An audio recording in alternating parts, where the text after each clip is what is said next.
Good evening and welcome back to Javi Eats, mga kadistritos.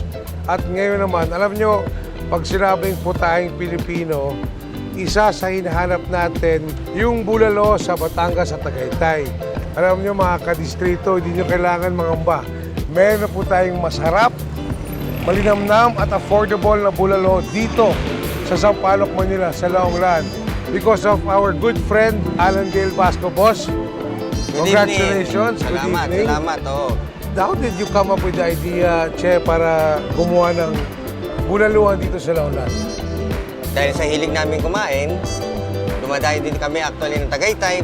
Naghahanap tayo ng masarap na bulalo. So sabi namin, why not bring it to Manila? Meron naman tayong space. But before, maliit lang yung space natin.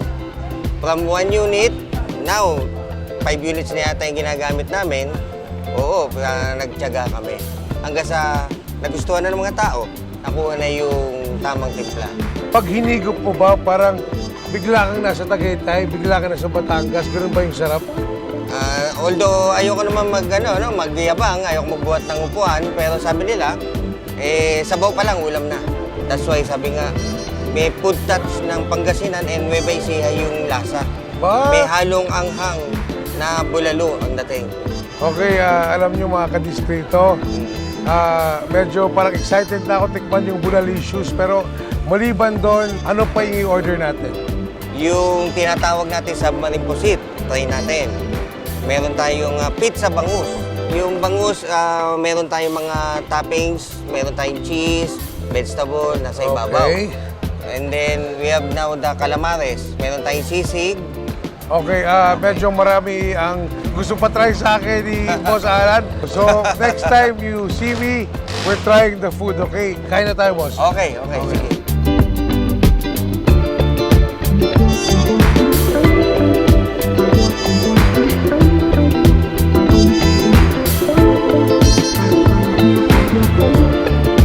Okay.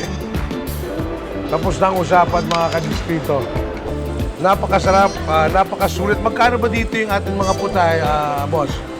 Ang bulalo with maro, 230. Pero pag laman lang, 190. Affordable pa rin. Hanggang ano oras ba tayo bukas? Actually, hanggang 10. Pero dahil nga may mga tao pa kumakain, so ini-extend natin. Napakaswerte natin, mga kadistrito. Meron tayong bulaluhan na napakalapit lang sa atin. So, please invite our kadistritos to try bulaluhan sa Laonglan. Mga kasampalok, mga kadistrito, subukan nyo po. Yung mga hindi pa nakakatry sa bulaluhan sa Laonglan, masarap po, hindi po kayo magsisisi. Imbitahan nyo ang mga kaibigan, kapamilya, kapitbahay.